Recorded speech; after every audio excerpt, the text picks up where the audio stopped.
Our Spotlight on Maryland team is looking into temporary assistance to needy families, or TANF payments, designed to be a lifeline for struggling parents and their families. Yeah, hundreds of millions of dollars are poured into the state program every year, but only about a quarter of that money goes directly to families.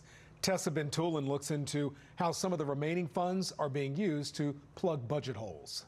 Maryland receives roughly $228 million a year on federal welfare funding. But if you look at the total TANF spending, combining both the federal money and the state money, the number is even larger. In 2023, Maryland spent about $833 million on TANF-related programs. But according to the Maryland Center on Budget and Policy Priorities, only about 24%, roughly $200 million, went to direct cash assistance for families. That leaves the majority, more than $600 million, spent elsewhere. And for the families that this program was designed to help, what's left is not enough to cover the cost of living. Under the 2025 monthly benefits amount, a family of 3 can receive a maximum of $753.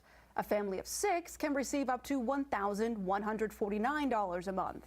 Meanwhile, average rent in Maryland ranges from roughly $1,600 to $2,000 a month, far more than the TANF maximum benefit. Callie Shumitz with the Maryland Center on Economic Policy argues the math simply does not add up. So that's clearly not enough to live on. So we would like to see ultimately more money going to families with kids. That point highlights the bigger problem. Shumitz says TANF was created to provide direct cash assistance to help the poorest of families.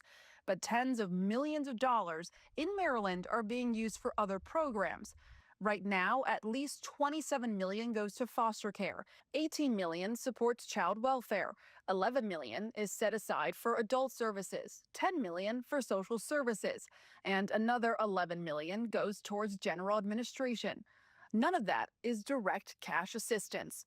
Shumitz tells us. So it's not that we shouldn't be spending money on those things, we need to, but do we need to be spending our TANF funds on that? Republican Senator J.B. Jennings acknowledges some TANF dollars have been used to fill budget holes. Unfortunately, as they've hit some, with the way that these budgets have grown and have expanded, they've hit some shortcomings where they've had to backfill in some spots where they may have used some of these funds. But is that wrong too, that we know that not all the money is going to these families, to the people who need it the most, that it's going to be used, and it has been used, to fill budget holes?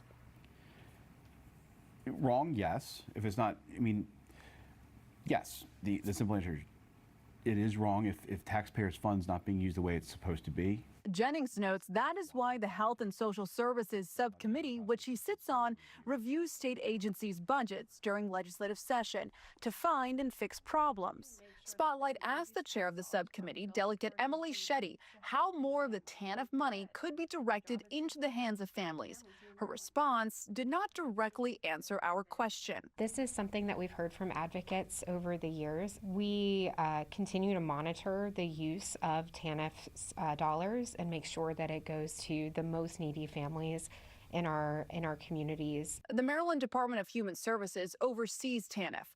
Lawmakers recently scrutinized the agency for how it manages a nearly $4 billion budget. In a statement, DHS tells us all of the TANF money is being used within the bounds of the program's spending rules, but agrees with Shumitz that TANF funds should go directly to families as cash in hand. We have continuously advocated for the importance of cash assistance to the federal government and the need for it to make up the majority of TANF spending so that families can meet their day-to-day needs. In a 2023 letter to the federal government, DHS urged to strengthen TANF cash assistance while also defending the state's flexibility to spend the money on services like child welfare and housing support. The agency warned that a proposed federal rule could limit how states define needy families and how they use TANF dollars. The issue is not limited to Maryland either. The Wall Street Journal recently reported both Republican and Democratic-led states have used TANF funds for programs far removed from direct cash assistance, describing the system as a slush fund. Maryland was not specifically named in that article. How would you categorize this? I think of it as a flawed federal program.